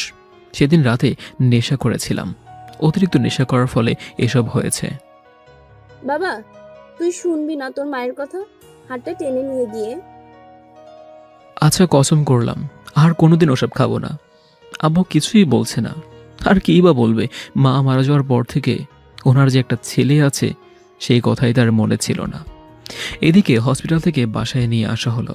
সৎমা আমার পিছনে লেগেই আছে, আমার সেবা যত্ন করছে, কোনো কিছুতেই কমতি রাখছে না। একদম আমার মায়ের মতো দেখভাল করছে। কিন্তু সব কিছুর ভিড়ে মাপসোনাকে বলতে পারেনি। ভিতরটা ফেটে যাচ্ছে কষ্টের কারণে। সে যে আমায় ছেড়ে চলে গিয়েছে সেটা আমার বিশ্বাসই হচ্ছে না। এভাবেই দিন কাটতে লাগলো। একদম ঘরবন্দি হয়ে গিয়েছি। চাকরিটাও চলে গিয়েছে এই কারণে। কিন্তু সৎমা আমায় আর কোনোই প্রেশার দিল না, উল্টো বলল, তোর বাবার যা আছে তাকেই তুই শেষ করতে পারবি না। তোর চাকরি চলে গেছে, ভালোই হয়েছে। তোর আর চাকরি করতে হবে না, আমার ছেলে আমার কাছেই থাকবি। অন্যদিকে মাপসুরা তো সেই খুশি নিজের বাবা মাকে পেয়ে আর পরিবালকের লোকজনদেরকে পেয়ে। খুব ভালোই দিন কাটছিল তার। হঠাৎই আবার পেন শুরু হয়ে যায় তার। তখনই আকাশের কথা মনে পড়ে যায় যে গতবার যখন পেইন উঠেছিল তখন মানুষটা কিভাবে পাগলের মতো ছুটোছুটি করেছে ওর জন্য। পেইন উঠেছিল তার, অথচ কষ্ট যেন আকাশ পাচ্ছিল। আকাশের সাথে কাটানো মুহূর্তগুলো একে একে তার মনে পড়তে থাকে। তখনই পণ্ডিত এসে মাপসুরাকে কি যেন পরাপানি দিয়ে যায়, যাতে করে তার পেইন কমে যায়। এভাবেই দিন কাটতে থাকে। একদিন রাতের বেলায় মামসুরা ঘুমিয়ে আছে, তখন সে স্বপ্ন দেখতে পায় আকাশকে। আকাশ তার মাথায় হাত বুলিয়ে দিচ্ছে, পেটে চুমু খাচ্ছে আর বলছে, কলেজা তুমি টেনশন করো না, আমি চলে এসেছি, এখন থেকে তোমার সমস্ত দেখভাল আমি করব। তুমি সত্যি চলে এসেছো আকাশ? প্লিজ তোমায় একবার ছুঁয়ে দেখি। আকাশ আর কোনোই কথা বলছে না, চোখ মুখ কালো করে নিচের দিকে তাকিয়ে আছে। তখনই মামসুরা আকাশকে ছুঁতে যাবে, ঠিক তখনই সে হাওয়ায় মিশে যায়। তুমি কোথায় চলে গেলে আমাকে একা রেখে, বলে চিৎকার করে ওঠে। সাথে সাথেই ঘুম ভেঙে যায় মামসুরার। ঘুম থেকে উঠে দেখে সে কাউকেই দেখতে পায় না। তখনই মনে পড়ে যায় তার যে সে পরিপালকে আছে, আর আকাশকে সেই পৃথিবীতে রেখেই চলে এসেছে। এইদিকে নিজের অজান্তেই সে কান্না করে দেয়। আকাশের জন্য খুবই খারাপ লাগছে তার, মনে হচ্ছে যেন তার নিঃশ্বাস ভারী হয়ে আসছে। না, কাল সকালে আমি পৃথিবীতে যাব, গিয়ে আকাশকে দেখে আসব। সকালবেলায় মাপসুরা তার বাবা মাকে বলে যে সে পৃথিবীতে যাবে, কিন্তু তার মা বাবা তাকে যেতে দেয় না, কারণ তার শরীরের অবস্থা ভালো না, আর এটা পরিপালকের নিয়মের বাইরে। কিন্তু মাপসুরার জেদের কাছে তারা হেরে যায়। আচ্ছা ঠিক আছে, কাল তুমি পৃথিবীতে যেও, তবে তোমার সাথে আমিও যাব। আচ্ছা বাবা। এদিকে সকালবেলায় মাপসুরা আর তার বাবা পৃথিবীতে আসে, এসে সোজা আকাশের বাসায় যায়। এদিকে আকাশ রুমের মধ্যে মরার মতো পড়ে আছে। মাপসুরা এসে দেখে আকাশ বিছানায় মরার মতো পড়ে আছে, একদম শুকিয়ে কাঠ হয়ে গিয়েছে। আকাশের এই দুরবস্থা দেখে মাপসুরা ফুফিয়ে কান্না করে দেয়। এই আকাশ, চোখ খুলো, আমি চলে এসেছি। কয়েক মিনিট পরেই চোখ খুলে তাকিয়ে দেখি মাপসুরাকে। খুশিতে মনটা নাচানাচি শুরু করে দিচ্ছে, ইচ্ছে করছে শোয়া থেকে উঠে গিয়ে জড়িয়ে ধরি ওকে, কিন্তু শরীর তো খারাপ, সেই শক্তিটাও নেই। মাপসুরা চলে যাওয়ার পর থেকে নিজের যত্ন নেওয়ার কথা ভুলেই গিয়েছে, তাই রোগা হয়ে গিয়েছি অনেক। কি হাল করেছো নিজের? অতঃপর মনে মনে বলতে লাগলাম, এটার জন্য তো তুমিই দায়ী। আর এখন এসে এসব বলে কোনো ফায়দা আছে? যখন ছেড়ে গিয়েছিলে তখন ভাবা দরকার ছিল যে আমি তোমায় ছাড়া থাকতে পারবো না, তাও তুমি পাষাণের মতো করে ছেড়ে চলে গিয়েছ। খুব রাগ হচ্ছে মেয়েটার ওপরে। হ্যাঁ, আমাকে কষ্ট দিয়েছ, এবার আমিও চুপ করে থাকবো, কোনো কথা বলবো না। কি হলো, কথা বলছো না যে? কি বলবো? কথা বলবে না? প্রয়োজন মনে করি না, চলে যাও আবার, যেখান থেকে এসেছো সেখানে। এমন করছো কেন আকাশ? তুমি তো সম্পর্ক ছেদ করে দিয়ে চলে গেলে, তারপর আবার কি বলার থাকে বলো? তোমার সাথে আর কোনো কিছুই নেই আমার, শুধু বেবিটা হলে আমাকে দিয়ে যেও। আকাশের কথা শুনে মাপসুরার কান্নার গতিবেগ আরো বেড়ে যায়। প্লিজ আকাশ, এভাবে বলো না। তোমাকে ছাড়া আমার খুব কষ্ট হয়। তোমার কাছ থেকে তোমার ফিল করতে পারিনি। যখন দূরে সরেছি তখন এই তোমার ভালোবাসাকে উপলব্ধি করতে পেরেছি। প্লিজ তুমি আমার সাথে পরিপালকে চলো। আকাশের সৎমাও সামনে ছিল। মাপসুরাকে দেখে আকাশের রুম এসেছে তিনি। না, আমার ছেলেকে আমি কোথাও যেতে দিব না, সে আমার কাছেই থাকবে। না, আমি ওকে নিয়ে যাব। ওকে ছাড়া আমার ভালো লাগে না। আমার বর আমার সাথে পরিপালকে থাকবে। না হবে বাবা, আমি আকাশকে পরিপালকে নিয়ে যাব আমাদের সাথে। এই মেয়ে, একবার বলছি না যে আমার ছেলে আমাকে কোথাও যেতে দিব না? বাবা, আমি এত কিছু বুঝি না। আমি এইটুকু জানি, আমি আকাশকে এখান থেকে নিয়ে যাব। ওকে আমি নিজের কাছে রাখবো, কারোর কথা আমি শুনবো না বলে আকাশের হাত ধরে ওকে হাওয়ায় ভাসিয়ে ফেলে। তারপর ওকে নিয়ে পরিপালকে চলে যায়।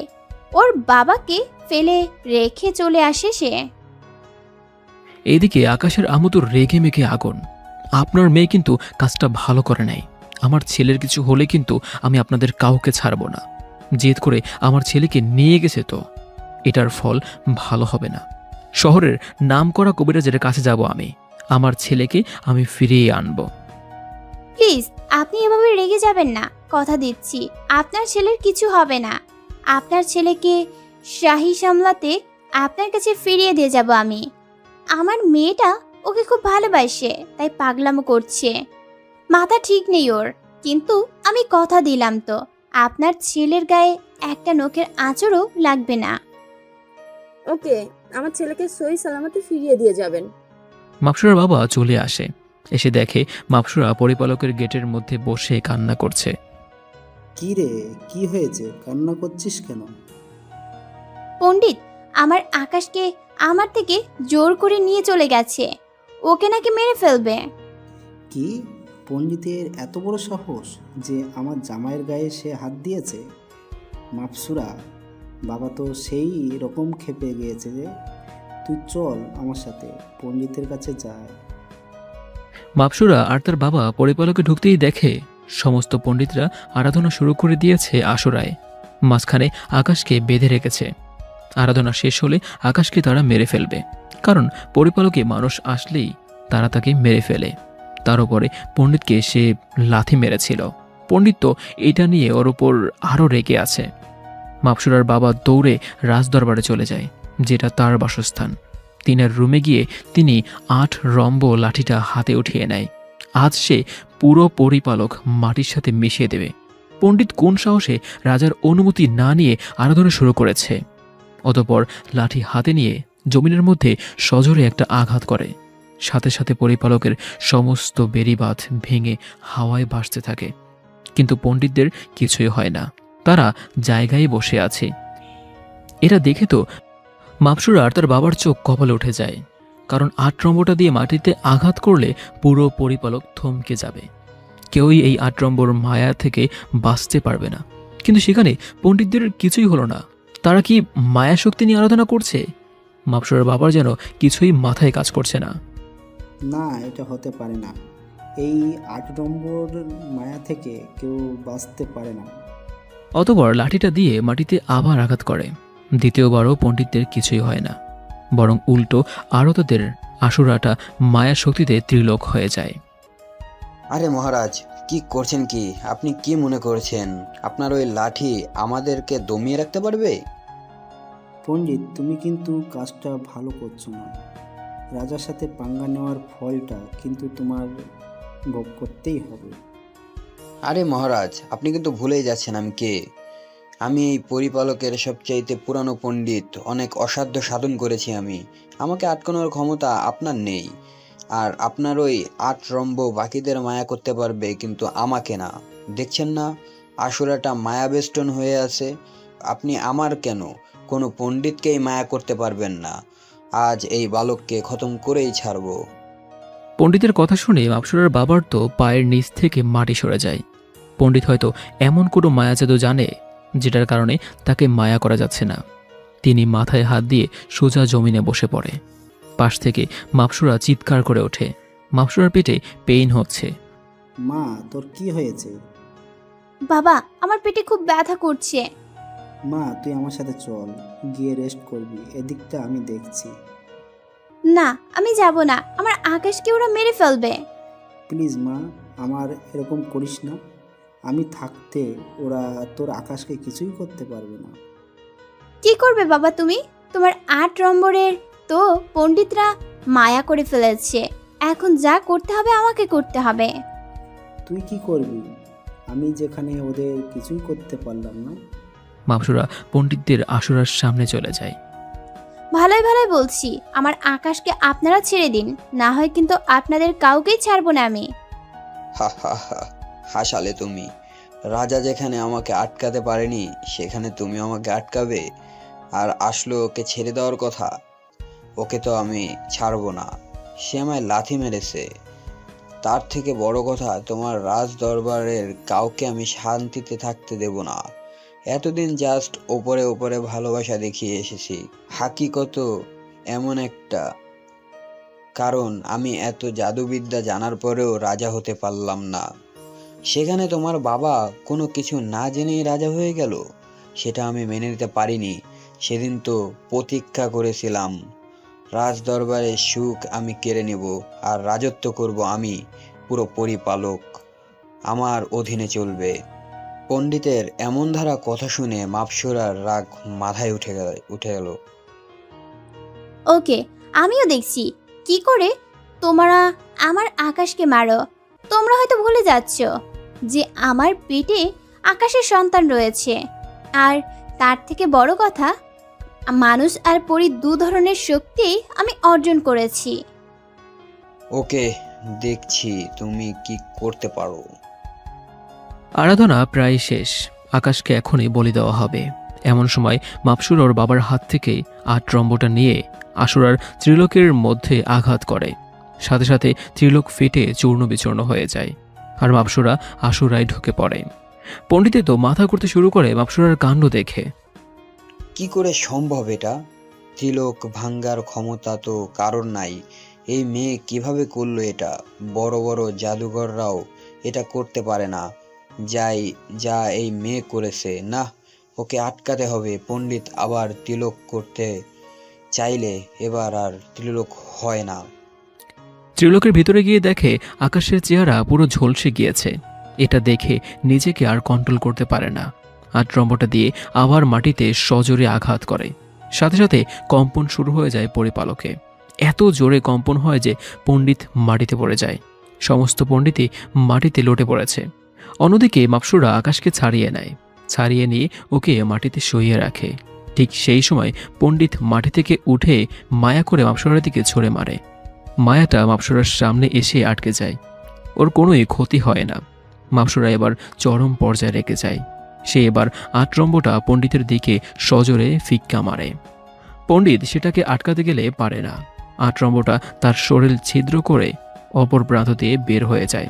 সাথে সাথে পণ্ডিত মাটিতে লটে পড়ে। এই আটরম্বকে আটকানোর ক্ষমতা কারোর নেই।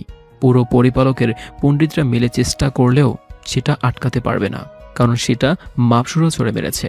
আর তার শরীরের শক্তি এখন কয়েক গুণ বেড়ে গিয়েছে। প্রথমত সে পড়ি, তার উপরে তার হাতে আটরম্ব। তার থেকে বড় কথা, সে দুনিয়া থেকে মানুষের শক্তিও অর্জন করে এসেছে।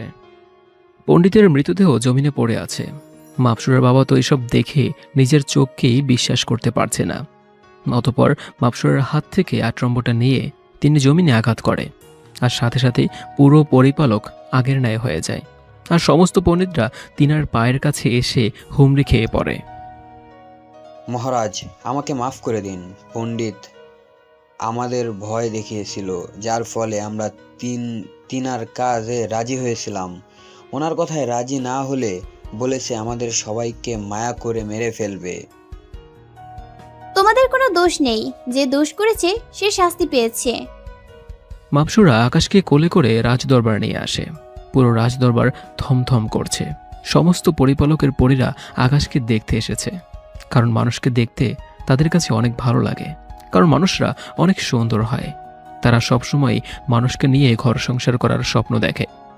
এদিকে ওর রূপ ফিরিয়ে আনার জন্য পণ্ডিতকে মাপসুরা বলল। তখনই একজন পণ্ডিত বলে ওঠে, আমাকে কিছুটা সময় দিন, আমি ওর রূপ ফিরিয়ে আনার ব্যবস্থা করছি। পণ্ডিত সেখান থেকে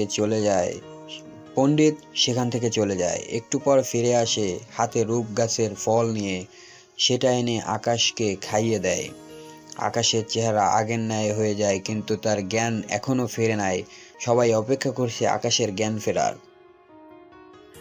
একটু পর আকাশের জ্ঞান ফিরে আসে। বিপত্তিটা তখনই বাধে। আকাশ নিঃশ্বাস নিতে পারছে না, তার খুবই কষ্ট হচ্ছে। মুরগি জবাই করলে যেমন ধরফর করে, আকাশও ঠিক সেই রকমভাবে ধরফর করছে।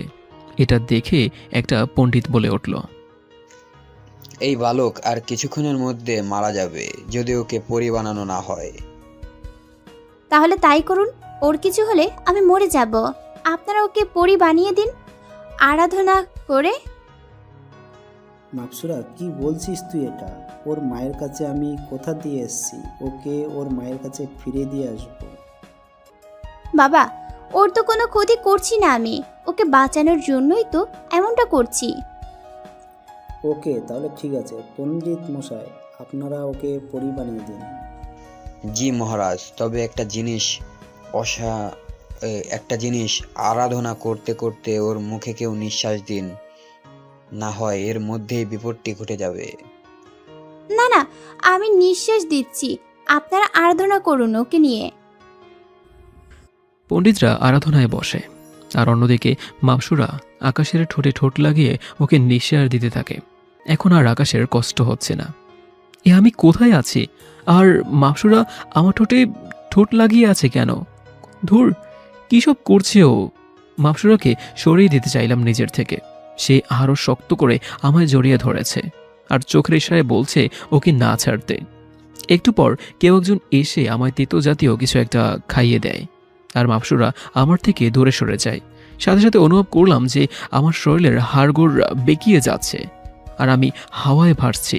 এটা দেখে ভয়ে একটা চিৎকার দিলাম আর মাপসুরা এসে আমায় ঝাপটে জড়িয়ে ধরলো আর বলতে লাগলো, খুব কষ্ট হচ্ছে আমার কলিজাটার, তাই না?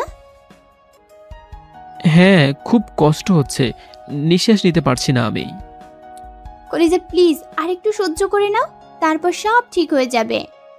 এত কষ্ট হচ্ছে মনে হচ্ছে যেন এখনই দমটা বের হয়ে যাবে। একটু পর ধপাস করে মাটিতে পড়ে গেলাম। তারপর আর কিছুই জানি না।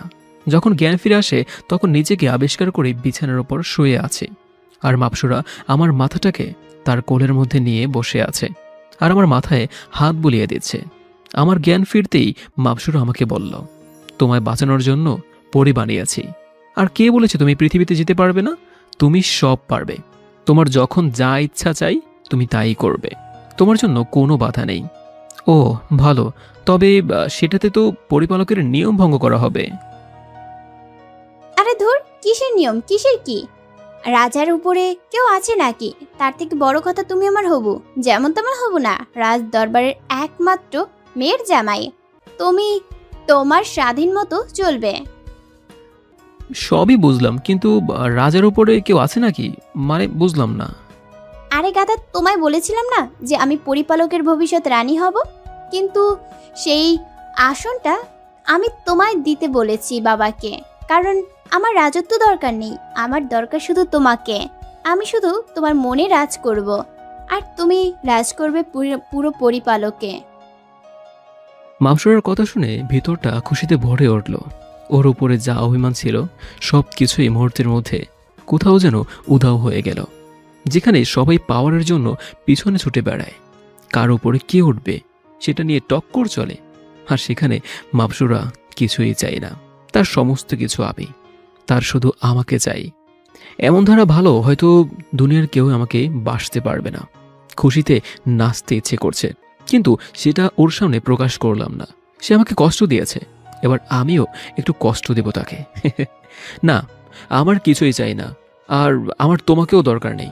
আমি পৃথিবীতে গিয়ে অন্য কাউকে বিয়ে করে নেব, না হয় পরিপালক থেকেই একজনকে বিয়ে করে নেব, তবু তোমার সাথে থাকবো না। কি বলছো আকাশ? প্লিজ তোমার পায়ে পড়ি, তুমি এমনটা করো না। কেন, তখন মনে ছিল না যখন আমাকে ছেড়ে চলে এসেছিলে? বিশ্বাস করো, আমি তখন অন্ধ ছিলাম, কিন্তু এখন এই তুমিতেই আটকে গেছি তোমার ভালোবাসায়। প্লিজ তুমি এমন কিছু করো না। না, আমি তো এসব শুনবো না। তখন আমিও অনেক বুঝিয়েছিলাম তোমাকে, কই তুমি তো আমার কোনো কথাই শুনোনি, চলে এসেছিলে স্বার্থপরের মতো। প্লিজ আকাশ, তুমি আমাকে একা করে দিও না। আমি তোমার পায়ে পড়ে ক্ষমা চাইছি। তুমি এসব কিছু করলে আমি মরে যাব। আমি তোমার ভাগ কাউকে দিতে পারবো না। বলতে বলতে ফুপিয়ে কান্না করে দেয়। ওর কান্না থেকে হাসি আর থামাতে পারলাম না, শব্দ করেই হেসে দিলাম। আরে পাগলি, কান্না করে কেন? আমি কি পাগল নাকি যে তোমায় ছেড়ে যাব? তোমার পেটে আমাদের সন্তান রয়েছে, তারপরও আমি অন্য নারীর কাছে যাব? তুমি সেটা ভাবলে কি করে? আমি তো মজা করছিলাম। কি বললি তুই? তুই এতক্ষণ আমার সাথে মজা করলি, আর অন্যদিকে আমার ভিতরে ফেটে যাচ্ছিল। কুত্তা তুই একটা, বলে আকাশকে মারতে আরম্ভ করে। আরে আল্লাহ, কি করছো তুমি? মারতে গেলে বেপাস লেগে গেলে বাবু ব্যথা পাবে। পাক ব্যথা, ওর বাবা যে শয়তান হয়ে গেছে সেটা সে দেখুক পেট থেকে। আকাশের চুল ধরে ইচ্ছে মতো টানছে। মাপসুরার হাতকে ছাড়িয়ে নিয়ে ওর হাত দুটোকে চেপে ধরলাম বিছানার সাথে। দেখি এবার কি করে মারো। আরে আমার ময়না পাখি, এত রাগতে নেই, আর তোমার জন্য তো রাগ করা হারাম। আর দাঁড়াও, তোমার রাগ কমাচ্ছি বলে ওর ঠোঁট জোড়া নিজের দখলে করে নিলাম। ইচ্ছে মতো চুমো খাচ্ছি। কি যে নেশা ওর ঠোঁটের মধ্যে তা উপরওয়ালাই ভালো জানেন। ইচ্ছে করছিল না ওকে ছাড়তে, কিন্তু দরজায় কেউ একজন এসে কড়া নাড়ালো, তাই ওকে ছেড়ে দিয়েছি। অতঃপর মাপসুরা বিছানা থেকে উঠে গিয়ে দরজা খুলল। হ্যাঁ রানী, মহারাজ আপনাদের যেতে বলেছে। একটু পরে নাকি রাজা ঘোষিত করা হবে। ওকে, আসছি। মাপসুরা আর আমি নিচে রাজসভায় গেলাম। রাজসভায় গিয়ে তো মাথা ঘুরে উঠল। হাজার হাজার পরী উপস্থিত হয়েছে সেখানে। রাজা মশাই, মাপসুরার বাবা আমাকে সবার সামনে রাজা ঘোষিত করল, আর আমার মাথার মধ্যে রাজার মুকুট পরিয়ে দিল। কখনো কল্পনাও করতে পারিনি যে এত বড় পজিশনে নিজেকে দেখতে পাবো, যেখানে দুনিয়ার মানুষ আমাকে 2 টাকার দামও দিত না। সেখানে আমি পুরো পরিপালকের রাজা। নতুন রাজা ঘোষিত হওয়ায় সবে আনন্দ উল্লাস করছে। এমন সময় মাপসুরা আকাশ বলে চিৎকার করে উঠল। দৌড়ে মাপসুরার কাছে গেলাম। কি হয়েছে বাবু তোমার? আমার পেটে খুব ব্যথা করছে, মনে হচ্ছে এক্ষুনি বাবু হয়ে যাবে। পণ্ডিতটা দৌড়ে আসলো, তিনারা দেখিয়ে বললেন, মাপসুরার প্রসবের সময় চলে এসেছে, ওর আজকেই প্রসব হবে। সমস্ত কিছুর ইন্তজাম হলো। অভিজ্ঞ মেয়ে পরিধারা মাপসুরার বাবু হওয়ার কার্যক্রম শেষ হলো। মেয়ে হয়েছে আমাদের। দেখতে একদম পুরো ওর মায়ের মতোই হয়েছে। মেয়েটাকে নিয়ে এসে আমার কোলে দিল।